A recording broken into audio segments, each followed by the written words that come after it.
Akala niya, tuluyan na niyang natakasan ang madilim niyang nakaraan.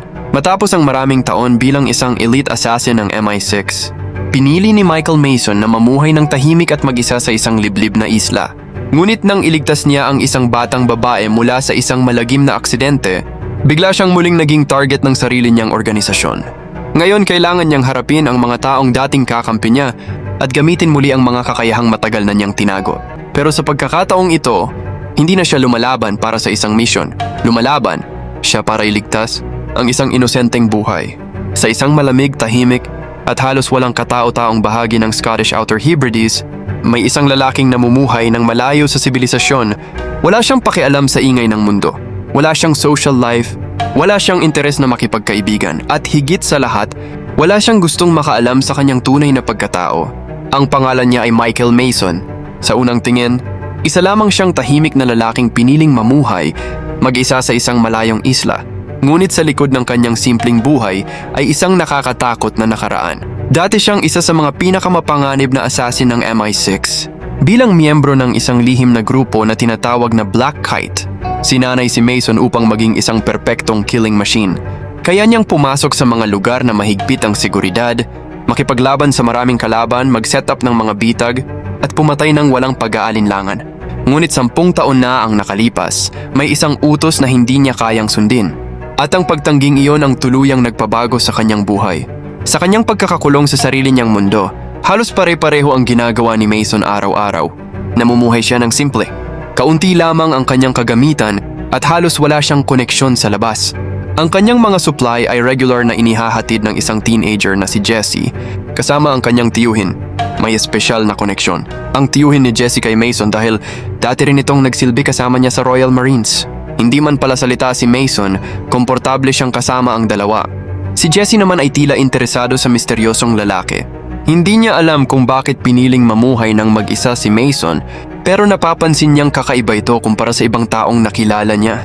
Para kay Mason, sapat na ang ganitong buhay, tahimik, malayo sa mga autoridad, malayo sa MI6, at higit sa lahat malayo sa kanyang nakaraan. Ngunit isang araw biglang nagbago ang lahat. Isang napakalakas na bagyo ang tumama sa lugar. Dahil sa masamang panahon at malalaking alon, napunta sa panganib ang bangka ni na Jessie at ng kanyang tiyuhin. Sa gitna ng kaguluhan, isang trahedya ang nangyari. Namatay ang tiyuhin ni Jessie. Samantala, nahulog naman ang dalaga sa malamig at mabagsik na karagatan. Nang makita ito ni Mason, hindi na siya nag-isip. Sa kabila ng napakalaking panganib, tumalon siya sa tubig at hinanap si Jessie. Matapos ang matinding paghahanap, nagawa niyang makita ang dalaga at mailigtas ito. Dinala niya si Jessie sa kanyang bahay. Doon nagsimulang mabuo ang isang relasyon na hindi inaasahan ni Mason. Habang nagpapagaling si Jessie, mas nakilala niya ang tahimik na lalaki. At unti-unti ring bumalik kay Mason ang isang bagay na matagal na niyang pinatay sa sarili. Niya ang kanyang humanity. Matagal siyang namuhay bilang isang assassin. Para sa kanya, ang buhay ay tungkol sa misyon, utos at kaligtasan. Pero sa pag-aalaga niya kay Jessie, unti-unti niyang naramdaman na may isang taong kailangan niyang protektahan. At hindi dahil iyon ang utos ng isang organisasyon, kundi dahil iyon ang gusto niya. Hindi pa niya alam na ang simpleng desisyong iligtas si Jessie ang magiging dahilan para muling habulin siya ng mga taong matagal na niyang tinatakasan. Habang tahimik na namumuhay si Mason, isang malaking kontrobersya naman ang sumasabog sa loob ng British intelligence community. Ang sentro ng problema ay isang napaka-advanced na surveillance system na tinatawag na Total Human Engagement Analytics o THEA. Ang THEA ay ginawa upang tulungan ang mga intelligence agency na maghanap at kumilala ng mga taong itinuturing na banta. Napakalawak ng kakayahan nito. Ngunit dahil sa sobrang lawak ng surveillance, nagsimula itong gamitin upang subaybayan maging ang mga ordinaryong mamamayan. Dahil dito, isang public inquiry ang isinagawa. Isa sa mga kailangang humarap at magpaliwanag ay si Stephen Manafort, ang chief ng MI6. Si Manafort ay isang makapangyarihang opisyal. Pero para kay Mason, mas personal ang kahulugan ng kanyang pangalan. Dahil si Manafort ang dating handler niya, siya ang taong minsang nagbibigay kay Mason ng mga utos. Siya rin ang taong may alam sa pinakamadilim na bahagi ng kanyang nakaraan. Sa gitna ng kontrobersya tungkol sa THEA, gumawa ng sariling plano ang Prime Minister na si Fordham. Sa halip na hayaan lamang si Manafort na manatiling pinuno ng MI6, inayos niya ang pagpapalit ng liderato. Si Roberta Frost, ang deputy ni Manafort, ang pumalit sa posisyon. Sa unang tingin, tila ordinaryong pagbabago lamang ito sa pamunuan, pero may mas malalim na plano. Gusto ni Fordham na maisagawa ang mga sensitibong black operations ng hindi direktang sakop ng karaniwang kontrol ng MI6. At dito muling nagkaroon ng puwang ang Black Kite. Samantala, hindi alam ni Mason na ginagamit na pala ng sistema ang napakalaking network ng TIA upang hanapin ang mga taong itinuturing nilang banta. At isang araw, siya mismo ang lumitaw sa kanilang radar. Kinailangan ni Mason na pumunta sa Stornoway upang bumili ng ilang supply. Normal lamang sana ang kanyang pagpunta. Ngunit may isang security camera na nakakuha ng kanyang mukha. Ang footage ay automatikong sinuri ng TIA. And ito nagyari ang malaking pagkakamali. Nakilala ng system si Mason bilang isang wanted terrorist na nagngangalang Timur Chermoev. Mayroon ng kill order para sa lalaking iyon. Hindi alam ng TIA na maling tao ang nakita nito. Para sa system, malinaw ang resulta. Target identified. Kill order active. At dahil dito, agad na kumilos si Roberta Frost. Nagpadala siya ng tactical team upang hanapin at patayin ang taong pinaniniwalaan nilang si Chermoev. Pero hindi nila alam kung sino talaga ang kanilang hinahabol. Nang dumating ang tactical team sa lugar ni Mason, hindi siya nagpanik. Sa halip, napansin niya agad ang mga palatandaan na may sumusunod sa kanya. At dito muling lumitaw ang dating Michael Mason. Ang assassin na matagal nang nagtago ay muling gumamit ng kanyang training. Hindi siya basta sumugod sa mga kalaban. Ginamit niya ang paligid. Naglagay siya ng mga bitag. Pinag-aralan niya ang galaw ng mga tauhan. At isa-isa niyang pinabagsak ang mga umaatake. Para sa mga tactical operatives, dapat ay simpleng assassination mission lamang iyon. Ngunit naging nightmare ito. Nang matapos ang laban, malinaw na hindi ordinaryong target si Mason. May military training siya, may intelligence background. At higit sa lahat, parang kabisado niya ang mismong paraan ng operasyon ng mga taong humahabol sa kanya. Dahil sa nangyari, nagsimulang mag-imbestiga si Frost. Doon niya natuklasan ang totoong pagkatao ng lalaking hinahabol nila. Hindi siya si Timur Chermoev. Siya si Michael Mason, dating Black Kite operative, dating MI6 assassin. Isang taong matagal nang nawawala. Pero mas lalo siyang nagulat nang malaman niya ang dahilan kung bakit nawala si Mason. Ayon sa dating kwento ng MI6, ipinagkanulo ni Mason ang organisasyon. Isa siyang traitor. Pero habang mas malalim na iniimbestigahan ni Frost ang mga lumang records, napansin niyang may mali sa kwento. Hindi pala talaga ipinagkanulo ni Mason ang MI6. Ang totoong nangyari ay mas komplikado.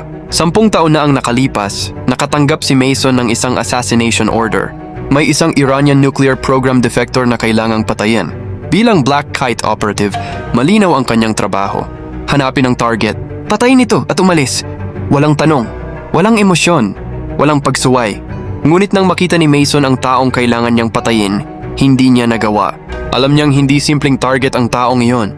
Isa itong defector na sinusubukang makatakas sa isang mapanganib na programa. Sa halip na sundin ang utos, pinili ni Mason na protektahan ito. At iyon ang naging pinakamalaking kasalanan niya sa mata ng Black Kite. Tumanggi siyang maging assassin. Pinili niyang maging tao. Ngunit dahil dito itinuring siyang traitor. At ang taong nagpakalat ng kasinungalingang iyon ay si Manafort. Sa loob ng maraming taon, naniwala si Frost na ipinagkanulo ni Mason ang MI6. Ngunit nalaman niyang may sariling agenda si Manafort. Palihim niyang inilagay si Mason sa ilalim ng pangalan ni Timur Chermoev upang gamitin ang identity na iyon bilang paraan upang mahanap siya. Ibig sabihin, ang mismong sistemang ginagamit ngayon upang patayin si Mason ay bahagi ng mas malaking laro. At habang si Mason ay sinusubukang protektahan si Jesse, mas lalong umiigting ang paghahabol sa kanya. Hindi na lamang siya hinahabol ng mga ordinaryong operatiba. Isang Black Kite operative ang ipinadala mismo para tapusin ang trabaho. Ang pangalan niya, James Workman. At ang utos sa kanya ay simple. Patayin si Mason at patayin din si Jesse. Nang malaman ni Mason na kasama sa target si Jesse, nagbago ang lahat. Kung siya lamang ang hinahabol, maaari siyang tumakas at magtago. Sanay na siya roon. Pero hindi niya kayang hayaan na mapahamak ang isang inosenteng batang babae dahil lamang sa kanyang nakaraan. Kaya tumakas sila patungo sa mainland Scotland. Ngunit mabilis silang natunto ni Workman. Sa bawat lugar na kanilang pinupuntahan, tila nauuna sa kanila ang mga taong naghahanap sa kanila. Alam ni Mason na kailangan niyang makahanap ng isang ligtas na lugar para kay Jesse. Naalala ni Mason ang kanyang dating kaibigan na si Arthur Booth. Si Booth ay dating systems architect ng MI6. At mas mahalaga, siya ang isa sa mga taong may malalim na kaalaman tungkol sa TIA. Dinala ni Mason si Jesse sa kanyang bahay dahil umaasa siyang doon niya may iwan ang dalaga habang muli siyang mawawala sa mundo. Ngunit pagdating nila, Isa na namang problema ang kanilang kinaharap. May malubhang cancer si Booth. Napakahina na niya. Hindi niya kayang alagaan si Jessie habang patuloy silang hinahabol at bago pa sila makapagdesisyon dumating muli si Workman. Inatake niya ang bahay, napilitan sina Mason, Jessie at Booth na tumakas. Sa puntong yon malinaw na sa isip ni Mason na wala na siyang ligtas na lugar. Kailangan niyang humanap ng taong kayang magtago kay Jessie ng tuluyan. Ang huli niyang pagpipilian ay isang taong halos ayaw niyang lapitan. Si Kamal siya, dating MI6 informant at human trafficker si Kamal. May connection siya sa mga taong kayang magpalit ng identity at maglabas ng tao mula sa isang bansa. Pumunta si Mason sa kanyang nightclub sa Isle of Dogs. Ipinaliwanag niya kay Kamal ang sitwasyon. Sinabi niyang wala nang pumipigil kay Manafort dahil wala na itong normal na control ng MI6. Maaari nitong gamitin ang mga lihim na operatiba upang habulin sila. Alam ni Kamal na delikado ang kanyang tinatanggap, pero pumayag siyang tulungan si Jessie. Bibigyan niya ito ng bagong identity. Ilalabas niya ito sa Britain at dadalhin sa Spain. Pero may isang kondisyon, kailangan munang patayin ni Mason si Manafort. Hindi pa man nakakalayo ang grupo, dumating ang mga Black Kite operatives. Nagsimula ang isang malaking labanan sa nightclub. Pero sa pagkakataong ito, hindi na nagtatago si Mason. Lumaban siya, isa-isa niyang pinabagsak ang mga operatiba ni Manafort. Kasabay nito, dumating din ang team ni Frost. Ngunit dahil alam ni Mason ang kanilang training at tactics, nagawa niyang i-disarm ang mga ito. Sa gitna ng kaguluhan, ang tanging layunin niya ay mailabas si Jessie.